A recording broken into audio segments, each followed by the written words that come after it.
Oke, selamat pagi, siang, malam semuanya. Hari ini saya akan menjelaskan tentang PSAK 1 atau penyajian laporan keuangan. Nama saya Bara Mendriko Junior. NIM saya 010604241013.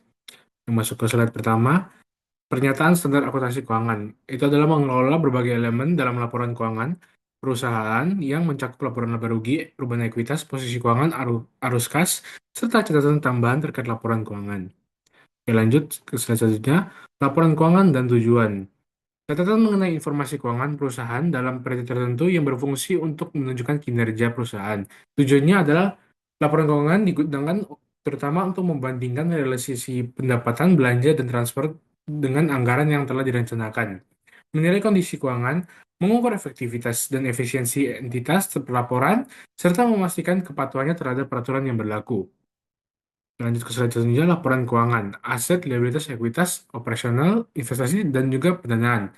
Dan empat yaitu laba rugi, perubahan ekuitas, posisi keuangan, dan juga arus kas. Nah ini contoh perusahaan yang saya ambil adalah PT Indofood. Oke, lanjut ke posisi keuangan aset.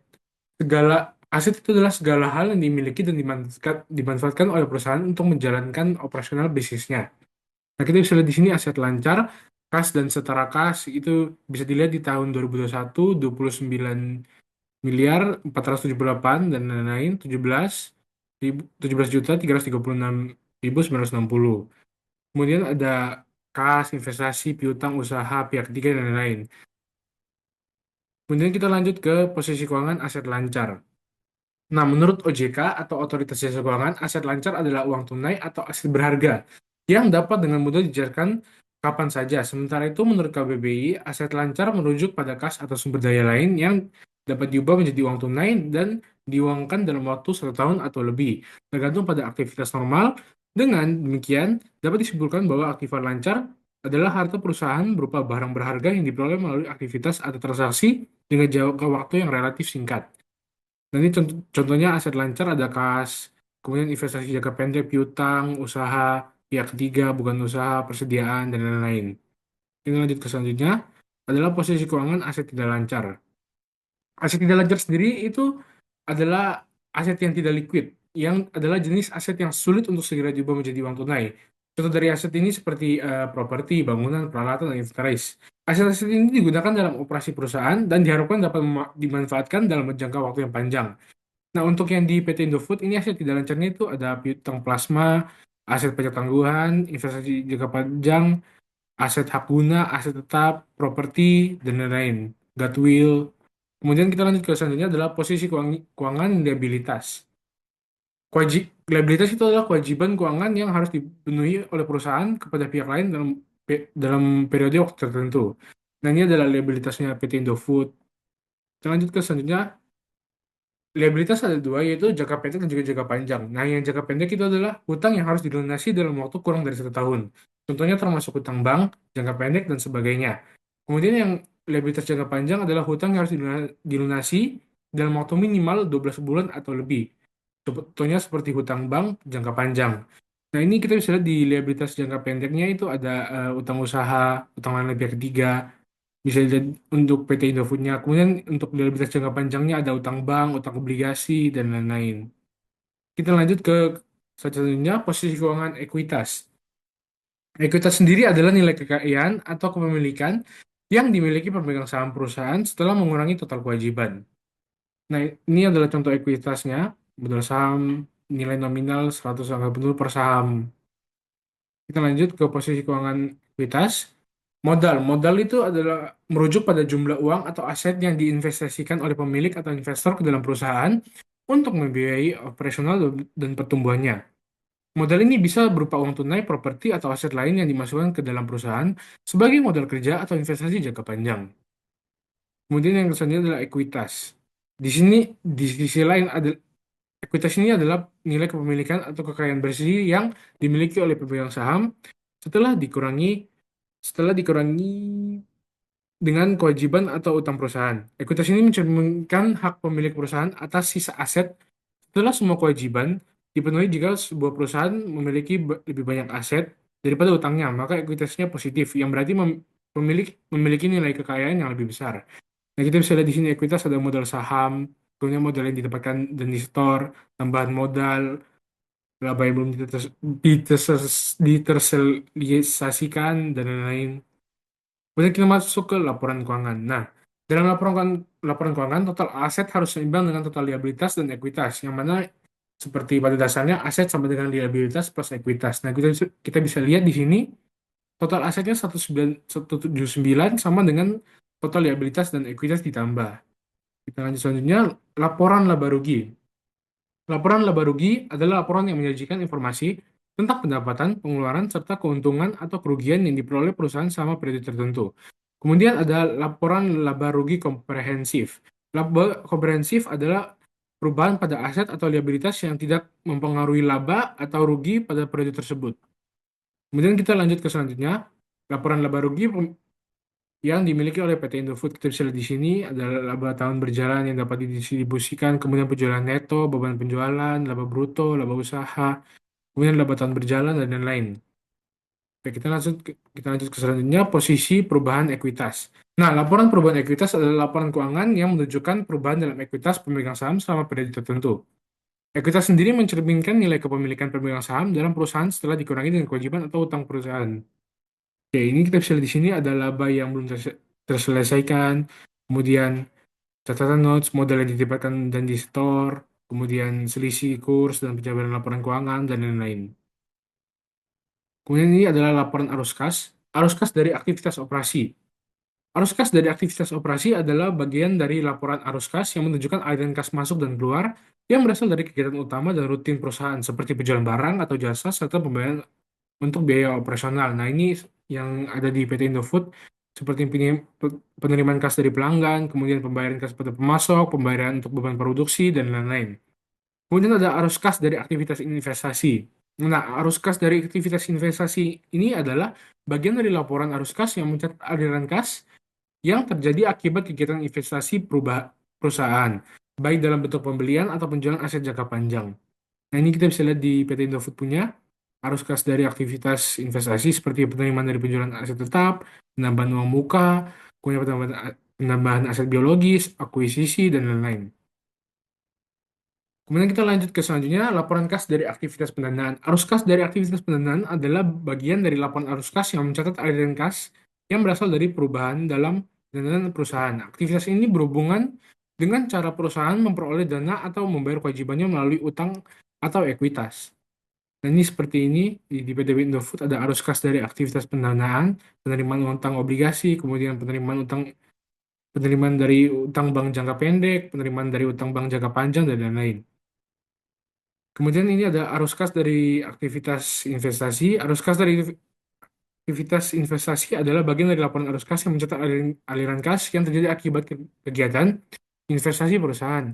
Seperti aktivitas ini melibatkan pembelian dan penjualan aset jangka panjang seperti properti, peralatan, atau investasi dalam bentuk saham, saham atau surat berharga lainnya.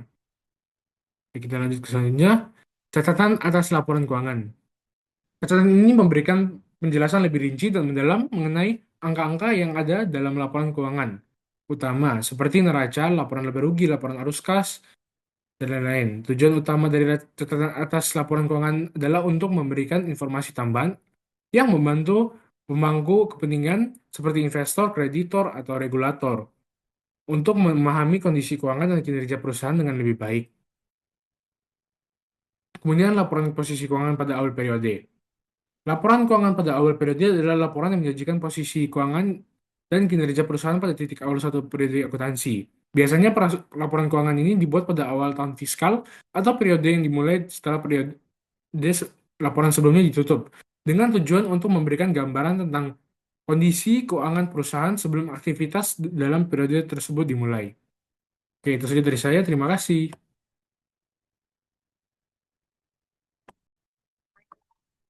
Oke, sekarang kita akan masuk ke soalnya, itu penyusutan. Soal penyusutan, PT Teddy Lulu membeli mesin penggilingan padi seharga 100 juta dengan umur ekonomi 4 tahun dan nilai residu 4 juta. Berikut rincian lengkap penggunaan mesin selama 4 tahun, yaitu tahun pertama 100 kilo padi, tahun kedua 300 kilo padi, tahun ketiga 500 kilo padi, dan tahun keempat 200 kilo padi. Nah, untuk yang pertama, metode straight line atau garis lurus. A. Buatlah tabel penyusutan dengan metode straight line atau garis lurus jika peralatan dibeli pada 1 Januari. Kemudian yang kedua, B. Buat tabel penyusutan dengan metode straight line jika peralatan dibeli pada tanggal 1 Juni. Oke, ini kita jawab dengan keterangan costnya 100 juta, nilai resikonya adalah 4 juta, dan juga ini depreciable cost dapat dia dapat dari cost dikurangi dengan nilai residu. Jadinya ini 100 juta dikurangi 4 juta sama dengan 96 juta. Nah, ini umur ekonomisnya kita bisa dapat dari soal, yaitu 4 tahun. Dan rate-nya 25% dapat dari mana? Didapatnya dari 100% dibagi dengan 4 tahun. Hasilnya adalah 25%. Oke, sekarang kita lanjut ke jawabannya yang A. Oke, year yang pertama, depreciable cost-nya adalah 96 juta, rate-nya adalah 25%, annual expense-nya 24 juta, dapat dari mana? Dari 96 juta dikali dengan 25%. Jawabannya adalah 24 juta. Kemudian accumulated depreciation-nya, ini didapat dari annual expense, langsung saja. Kemudian book value-nya adalah ini, 100 juta dikurangi dengan 24 juta. Hasilnya adalah 76 juta. Kemudian lanjut, dan ini kenapa bisa beda? Karena ini di tahun kedua itu nanti ditambah, jadinya accumulated depreciation-nya ditambah dengan annual expense-nya, jadinya 48 juta. Nah, jadinya 100 juta nanti dikurangi 48 juta, hasilnya adalah 52 juta. Begitu juga dengan seterusnya. Nanti hasil akhirnya adalah 4 juta book value. Itu balance dengan yang nilai residu. Kemudian accumulated depreciation-nya balance juga dengan depreciable cost-nya. Oke, lanjut ke yang jawaban B, depreciable cost 96 juta, rate 24%. Bedanya di sini ada useful life. Di mana useful life ini didapati dari 7 dibagi 12. 7 dapat dari mana? Kita hitung dari ini. Juni, Juli, Agustus, September, Oktober, November, Desember. Di mana 7 bulan? 7 bulan dari 12 bulan. Jadinya 7 dibagi 12 sama dengan 0,58. Nah, begitu saja itu langsung aja dikali-kali-kali. Hasilnya adalah 14 juta.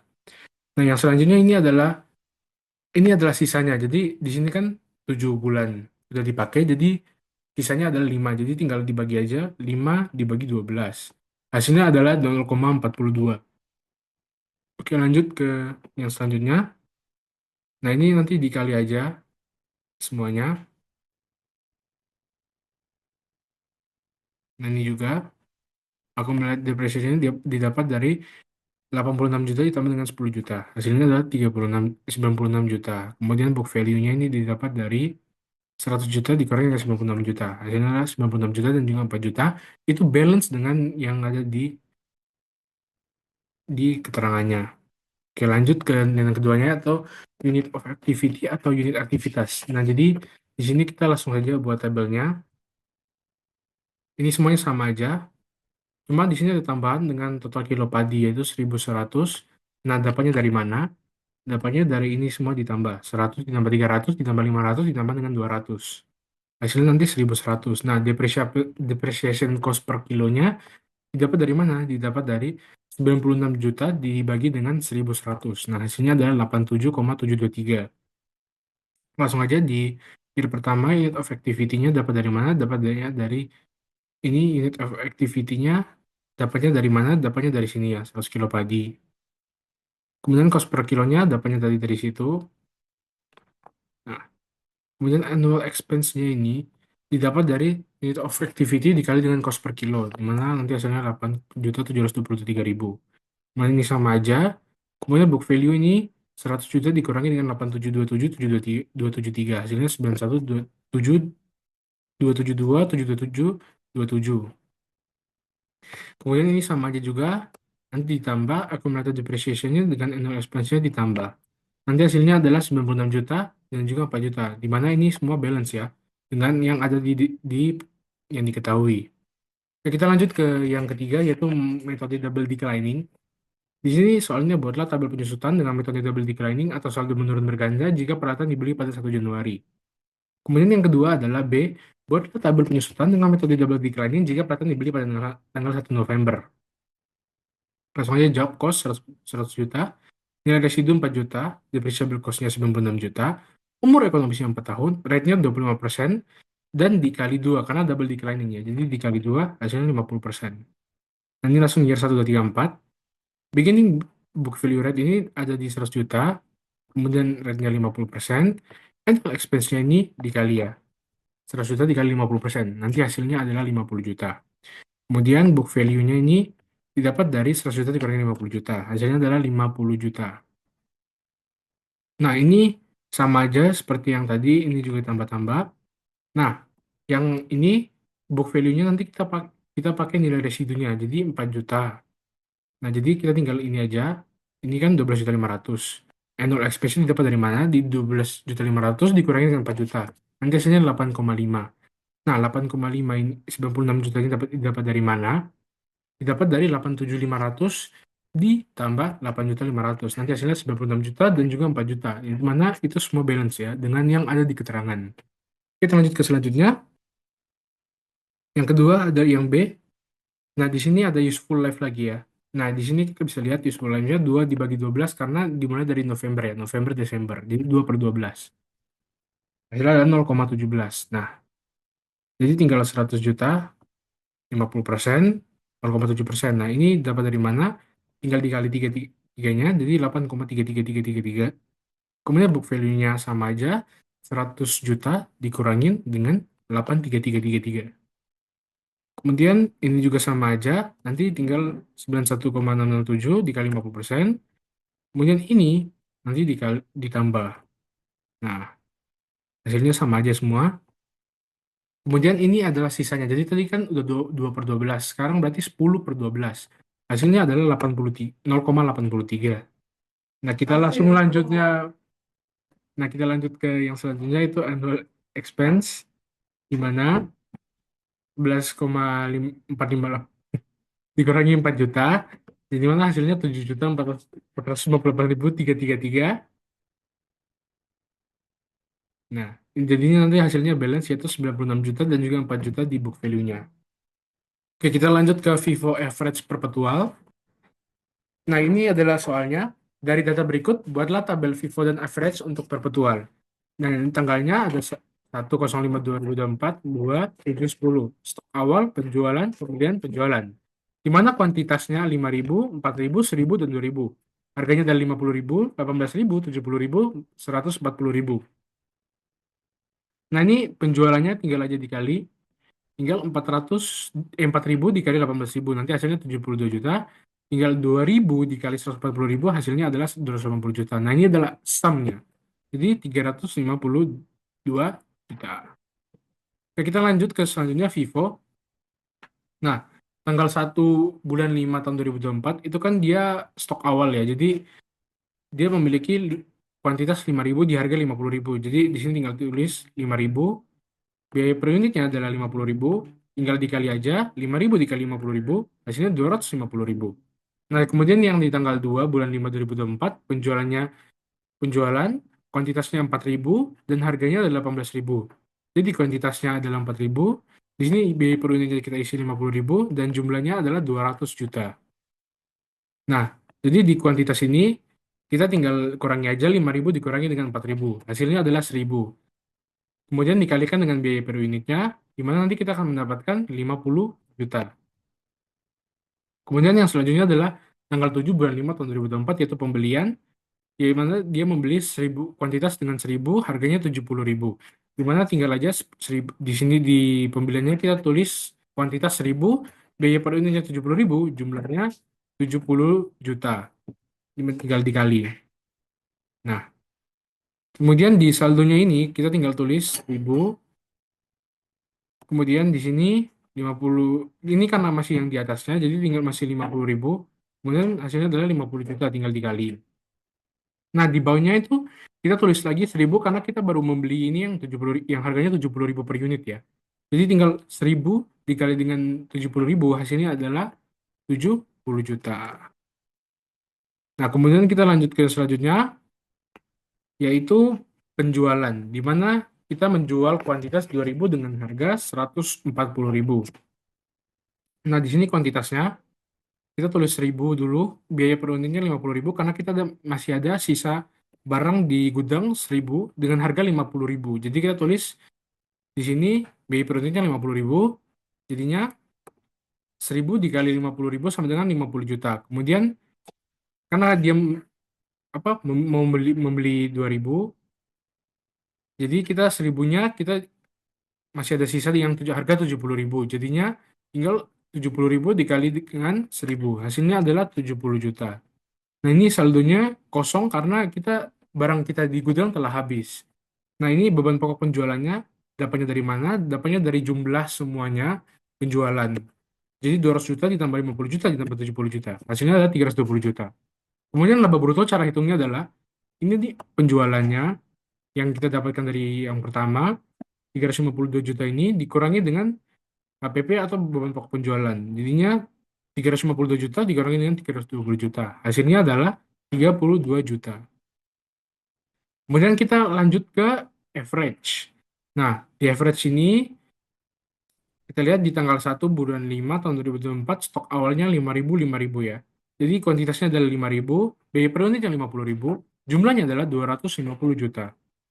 Nah, kemudian yang kedua, tanggal 2 bulan 5 tahun 2024 penjualan 4.000 dengan harga 18.000. Jadi di sini kita bisa lihat kuantitasnya 4.000, biaya per unitnya 50.000, jumlahnya adalah 200 juta, tinggal dikali aja.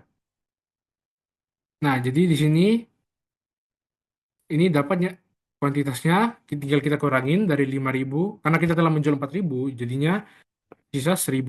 Yang mana 1.000 itu biaya per unitnya 50.000. Jadi masih ada sisa jumlah 50 juta. Nah, kita lanjut ke yang selanjutnya di tanggal 7 bulan 5 tahun 2024, di mana kuantitasnya dia membeli dengan kuantitas 1.000, harganya 70.000, di mana kita kuantitasnya 1.000, biaya per unit 70.000, jadi jumlahnya adalah 70 juta.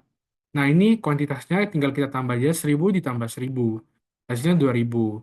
Nah, ini biaya per unitnya didapat dari 120 juta dibagi dengan 2.000. Hasilnya adalah 60.000. Nah, ini 120 jutanya didapat dari mana?